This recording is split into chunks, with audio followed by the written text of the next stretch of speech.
Superior Tribunal de Justiça, o Tribunal da Cidadania.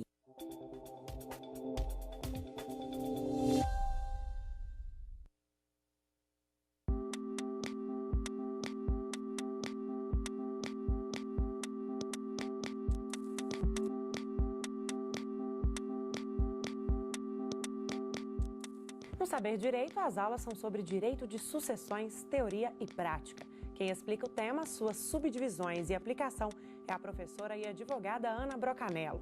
No curso, ela explica o conceito e regras que regem o tema, fala sobre sucessão legítima, testamento, doação, planejamento sucessório e muito mais. É a partir de agora no Saber Direito. Olá, meu nome é Ana Brocanello, sou advogada e professora especialista no direito de família e sucessões. Na aula passada, nós verificamos os conceitos e as regras para a sucessão. Nesta aula, entraremos em sucessão legítima, que é a sucessão que vem lá no artigo 1829. Vamos acompanhar comigo?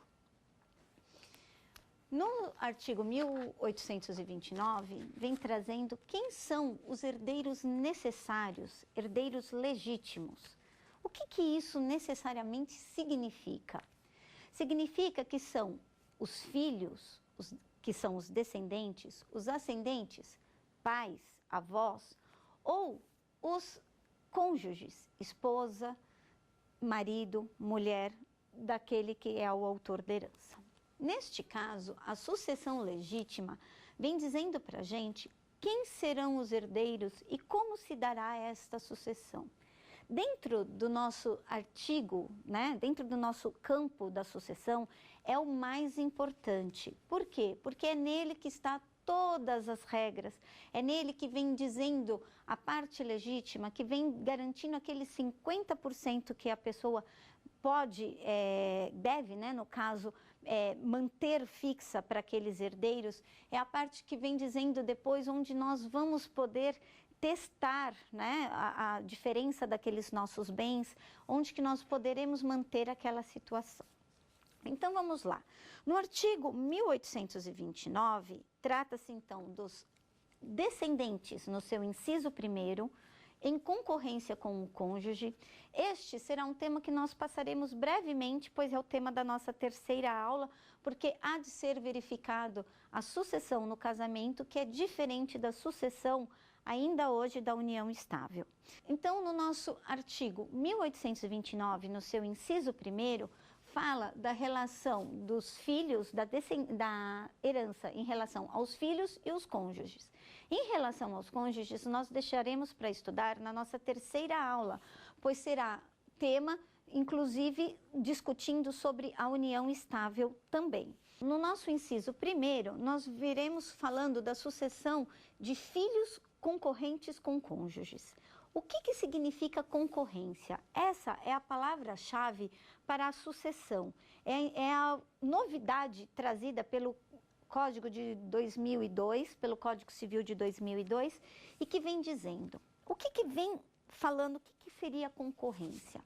Concorrência, na realidade, é o direito ser tratado igualmente, ter um tratamento equivalente entre filhos e cônjuges. O porquê dessa situação?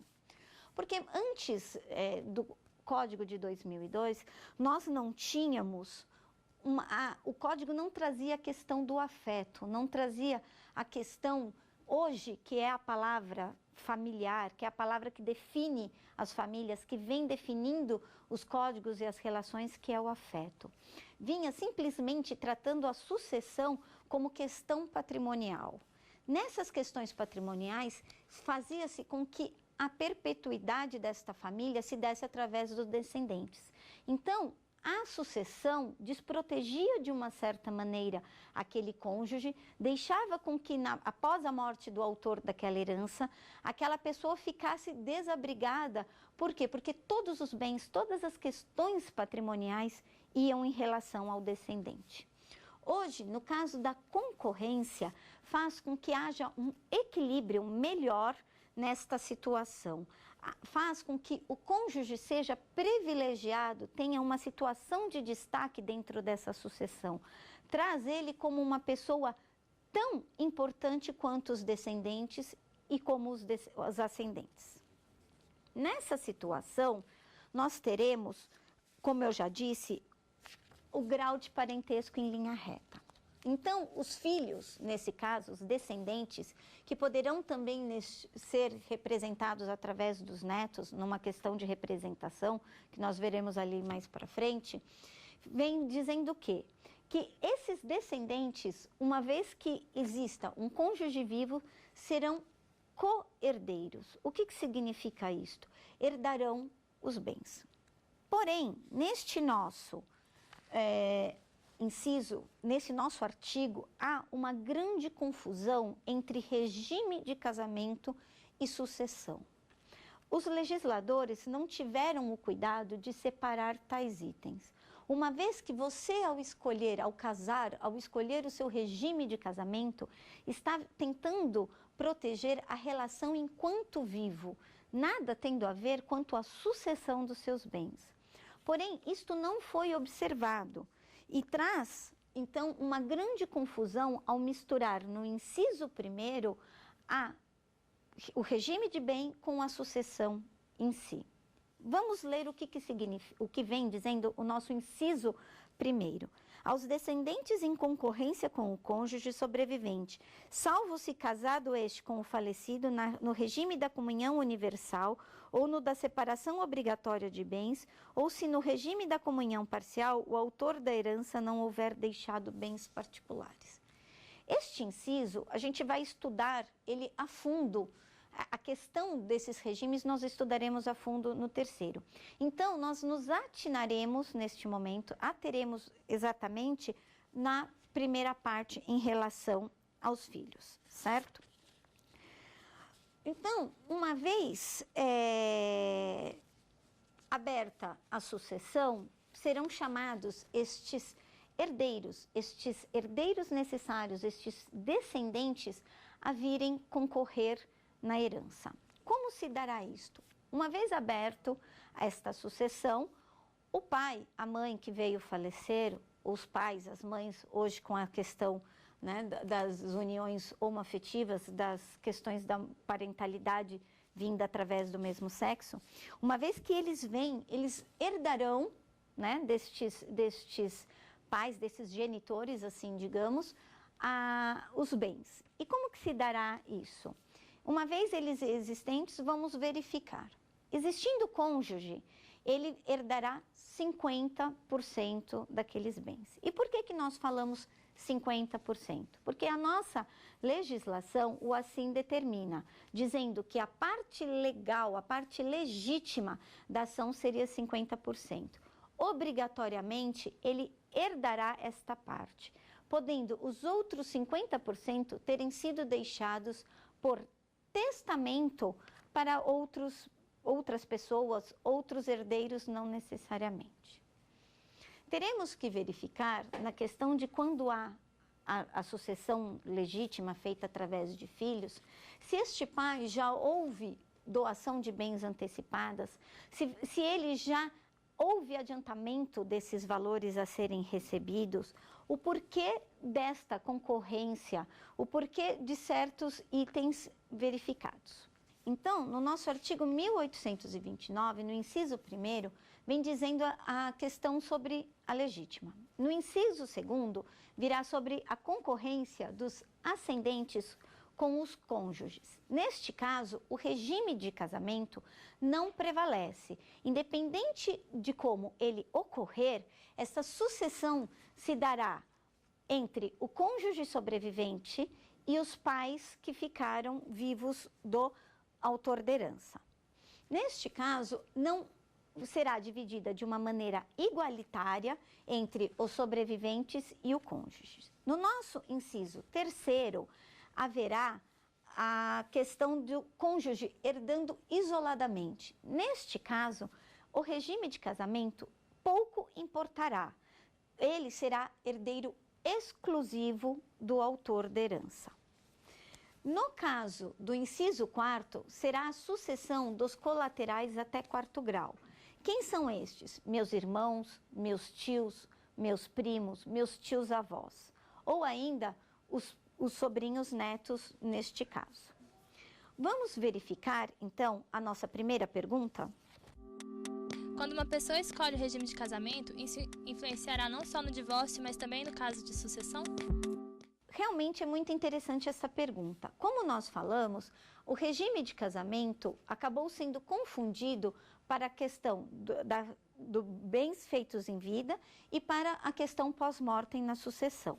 Então, uma vez que eu hoje escolho o regime do casamento pelo nosso Código Civil atual, ele sim influenciará em relação à minha sucessão.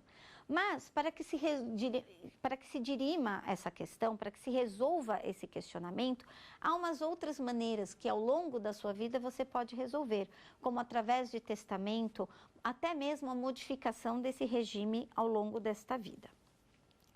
No caso, quando os bens foram adquiridos antes do casamento, por via de regra, na nossa situação atual, eles não são comunicáveis pós-morte. Por quê? Porque o legislador fala que, uma vez existentes bens particulares, eles não são comunicáveis com aquela situação.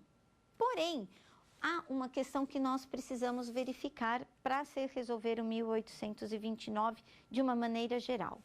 Principalmente no seu inciso 1º, que vem: onde haverá meação, não haverá herança. E onde haverá herança, não haverá meação. O que isso significa? Que os bens dos quais eu não sou meeiro, no caso da comunhão parcial de bens, se havia bens particulares anteriores, neste caso, sim, haverá herança. Mas isso nós estudaremos na próxima aula, ok? Então, vamos passar para a questão da sucessão, especificamente dos filhos. O que nós temos que observar? Fará parte dos bens, do conjunto de bens a serem partilhados para os meus filhos, as questões, todos os bens que eu angariei em vida, seja dinheiro, seja bens imóveis, móveis ou outros que eu pude partilhar e que agora serão partilhados nessa situação. Como que nós resolvemos essa situação? Não há mais a diferença para a nossa legislação, para o nosso código, não existe mais diferenças em filhos de primeiro casamento, segundo casamento, filhos advindos de relação extraconjugal, ou seja, todos os filhos herdarão da mesma maneira. Então, não haverá diferenciação neste sentido em relação à classe. O que haverá será a concorrência do cônjuge em relação aos herdeiros. Neste caso, nós precisamos verificar o quê? Quais são os bens que foram deixados e ver se houve ou não adiantamento de uma legítima. O que isso significa? Muitas vezes, ao longo da sua vida, os autores de herança adiantaram para estes filhos, para estes herdeiros, alguns bens. Se forem bens que estiverem dentro daquele valor da parte disponível, ou seja, são bens que sejam de menores valores, que não ocupem 50% daquele bem, não serão considerados adiantamento de legítima. O adiantamento da legítima vem no caso de quando o autor da herança acaba fazendo doação de valor superior àquele da qual ele poderia dispor naquele momento. E este filho deverá trazer, naquele momento, o bem para colação da herança. O que isso significa? O que significa colação?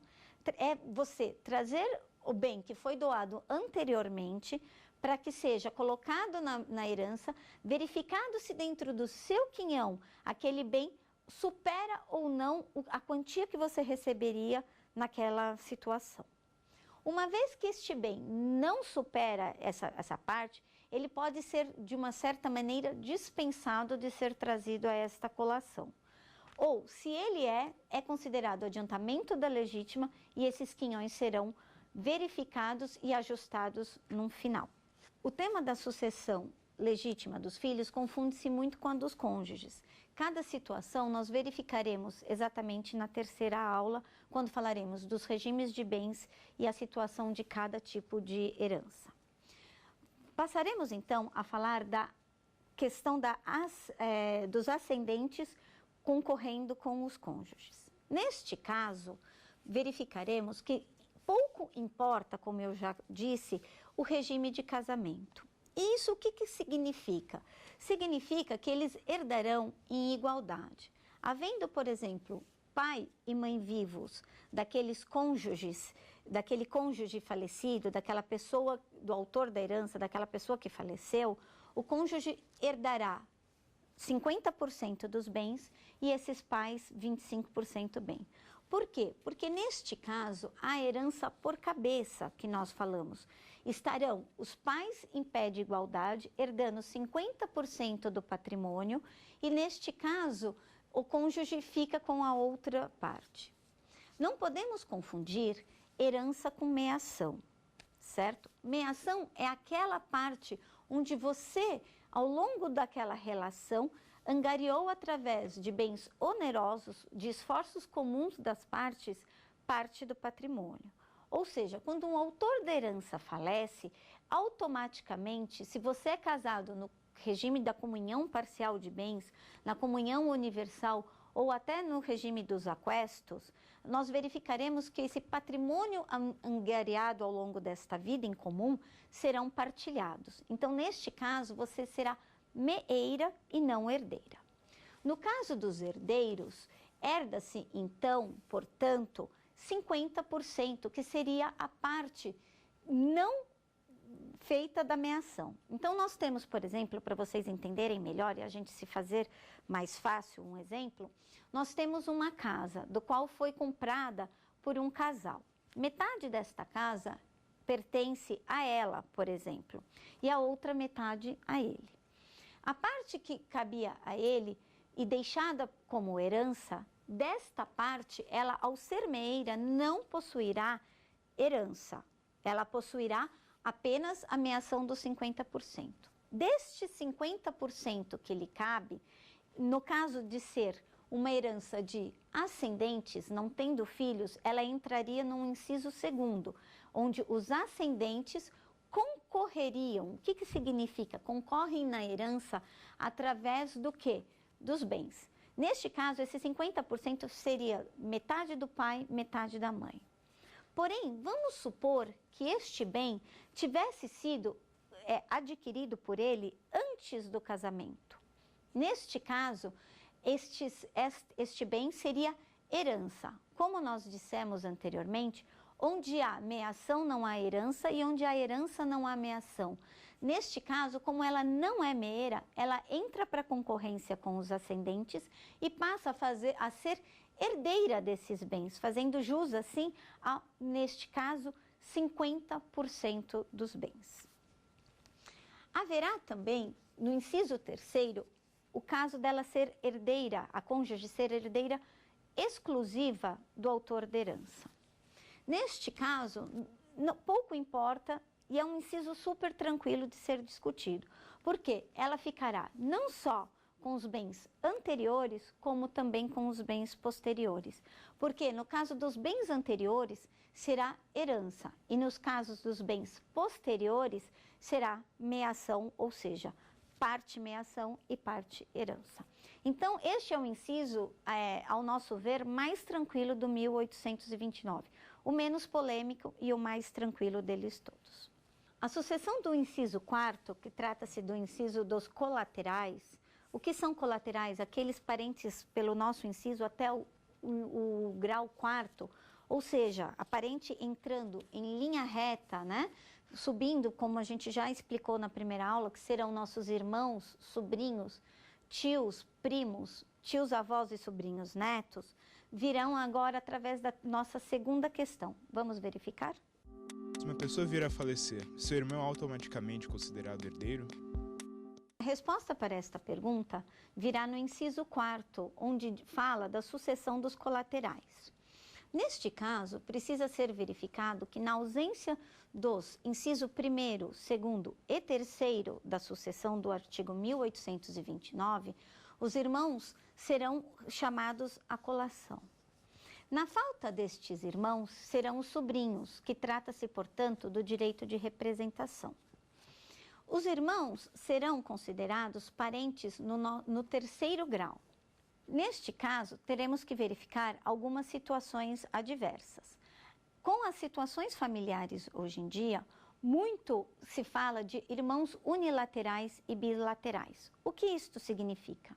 Irmãos unilaterais são aqueles da mesma relação em relação ao meu pai e minha mãe. Por exemplo, 2 irmãos vindos da mesma mãe e do mesmo pai. No caso dos irmãos unilaterais, o meu parentesco se dá ou através da minha mãe ou através do meu pai, por exemplo. Neste caso, os irmãos serão chamados a herdar, porém, os quinhões não se darão da mesma forma. Nos casos dos irmãos unilaterais, estes receberão 2 vezes o que um irmão unilateral recebe. Por quê? Porque a legislação assim entende que o parentesco ocorrendo de uma única maneira, a herança assim também deverá ser. Nesta mesma situação estará, no caso, os meus sobrinhos, quando herdarem por mim. Neste caso, não havendo irmãos, a nossa herança, através dos colaterais, continuaria fazer a sua sucessão através da linha sucessória colateral, ou seja, não possuo irmãos, que seriam os nossos parentes em terceiro grau mais próximo. O que fazer neste caso? Passaremos a verificar quem são os nossos próximos parentes em linha reta. No caso, não existirão meus pais, não existirão irmãos. Logo, quem serão? Meus avós. Não existindo avós, que no caso herdariam por linha reta, quem serão os parentes colaterais em relação a eles? Seriam, no caso, meus tios e, na falta deles, os meus primos. Os filhos dos primos, que seriam, no caso, um parente nosso já em 5º grau, neste caso, não serão feito a sucessão. Existe uma situação que nós precisamos verificar, que trata-se da herança por representação. O que isto significa? Na minha falta, meu filho me representa. Porém, esta representação em relação aos colaterais se dá de uma maneira diferente. Vamos ver a pergunta? O direito de representação é possível em qualquer caso de sucessão? Só caberá caso de representação nos casos dos meus descendentes e nos casos dos filhos do meu irmão que representariam assim a ele. Ou seja, só caberá direito de representação nos casos dos meus sobrinhos em relação aos colaterais. Logo, filhos dos meus primos, numa sucessão mais longínqua, não caberia. Então, não cabe direito de representação no que nós chamaríamos de 5º grau, parando no caso do 4º. E se não houver este 4º grau? Entraríamos, então, naquele caso da herança jacente anterior que nós explicamos. Eu não tenho parentes de 1º, não tenho parentes de 2º, 3º ou 4º grau. Neste caso, nossa herança será jacente, passando, portanto, os nossos bens ao Estado. Diante da sucessão de colaterais, o que nós temos são 2 questões fundamentais a serem verificadas. O primeiro trata-se do direito de representação e o segundo, e mais importante de todos, onde nós temos que o grau mais perto sempre vai excluir o grau mais remoto. Neste caso, o que isto significa? Que se entre um sobrinho e um tio, por exemplo, quem que será o meu herdeiro? No caso, o grau mais perto, o sobrinho, que entra por representatividade, no caso do 3º grau, que seria o meu irmão, herda mais do que o meu tio. Não significa herdar mais na questão de quantidade, e sim na questão de direito. Ele possui mais direitos. Então, o grau mais perto sempre vai excluir o grau mais remoto.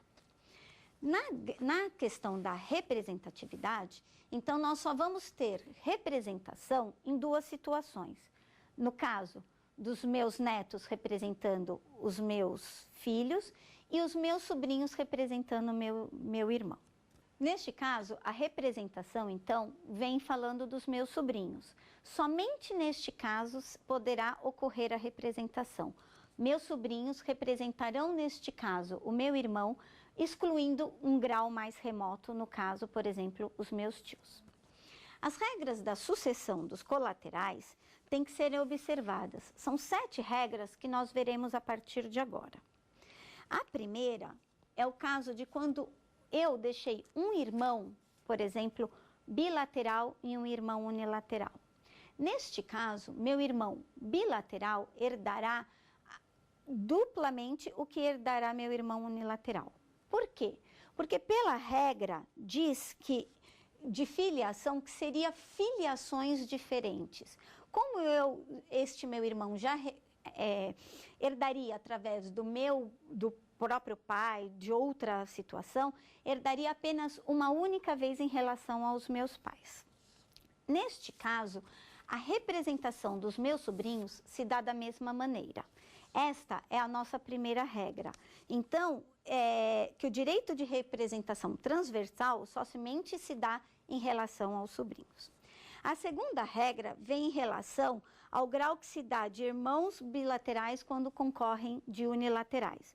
Ou seja, tendo irmãos exclusivos de um pai e irmãos advindos do mesmo pai e de mesma mãe, os irmãos bilaterais receberão 2 cotas, enquanto os irmãos unilaterais receberão uma única cota.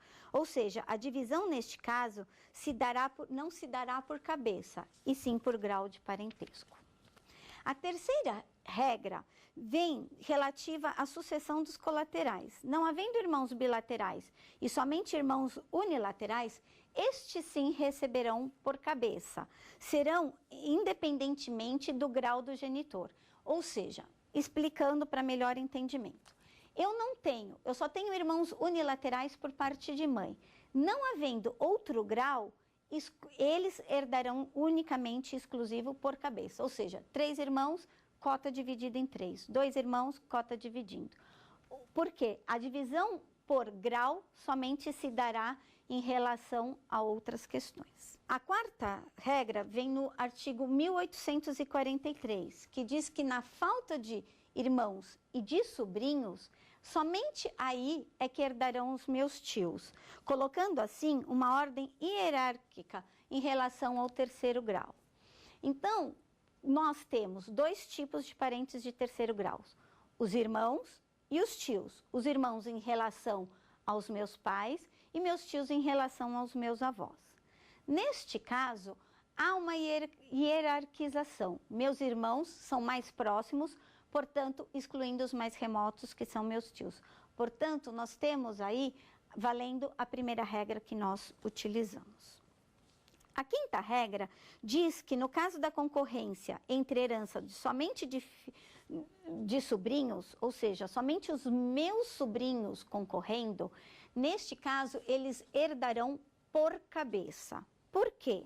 Porque eles excluíram um grau de parentesco, sendo sobrinhos.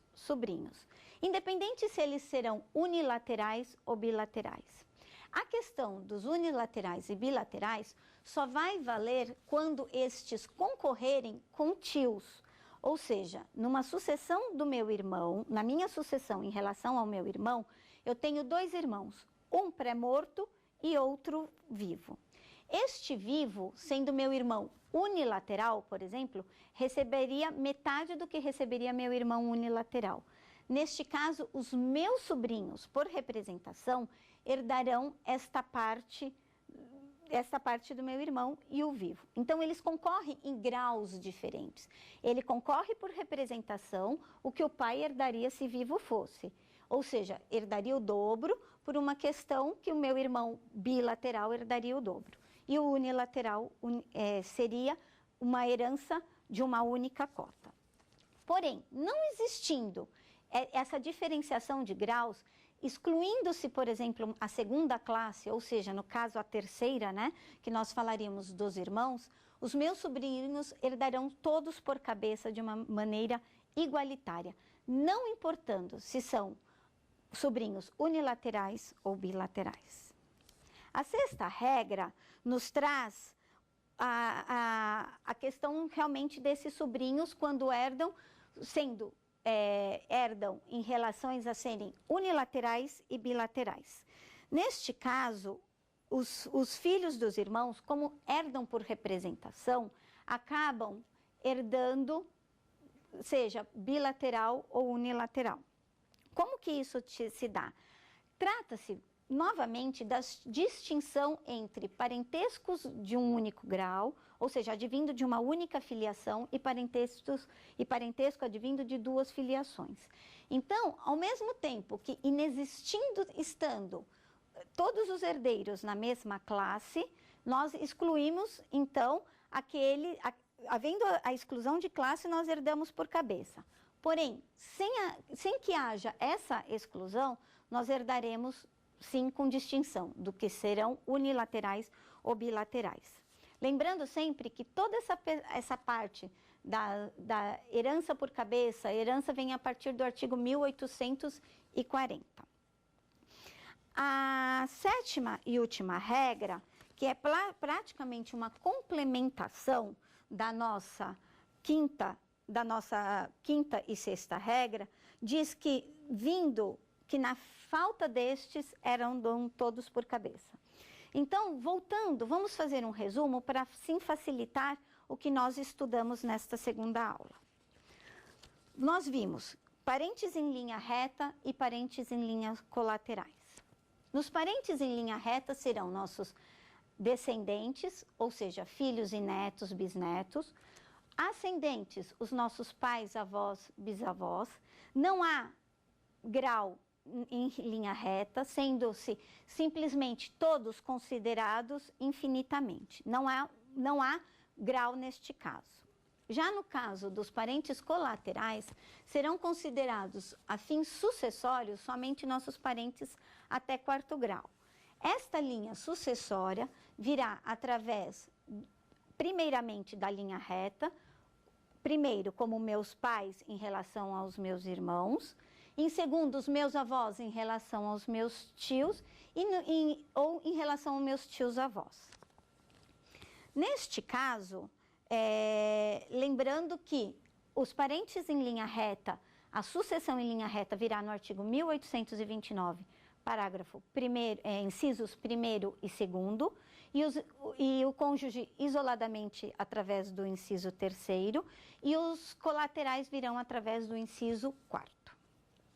Cabe somente direito de representação nos casos dos meus sobrinhos, ou seja, eles representarão nos casos do meu irmão, ou seja, uma vez que haja uma representação em relação à minha herança de colaterais, os meus sobrinhos representarão como terceiro grau fossem. Na falta dos meus irmãos, eles cabem. Única e exclusivamente, este caso é o caso de representação. Nós falamos também da concorrência entre cônjuges e companheiros e descendentes. Neste caso, estudaremos melhor isoladamente na terceira aula. Falamos também em relação aos ascendentes, a concorrência nos bens dos ascendentes em relação aos cônjuges, dizendo que neste caso o regime de casamento não faz prevalência, vai valer realmente, herdarão por cabeça o que o autor da herança, se vivo fosse. Então não há, neste caso, grau, não influi também o regime de casamento, sendo que no caso dos ascendentes, os graus mais perto excluem os mais remotos, ou seja, no caso de haver avós e pais, né, do autor da herança vivo, prevalecerão os pais, os avós não cabem por representação, mesmo que um dos genitores do autor da herança já seja pré-morto, neste caso não haverá direito de representação, o pai vivo herdará necessariamente toda a herança. Falamos também da sucessão em relação aos colaterais, vimos as regras que neste caso são aplicadas para sobrinhos, tios-avós e outros. Espero que vocês tenham gostado dessa segunda aula e convido vocês para assistir a nossa terceira. Muito obrigada. Ficou com dúvidas? Mande um e-mail para saberdireito@stf.jus.br. Você também pode estudar pela internet acessando do site tvjustiça.jus.br.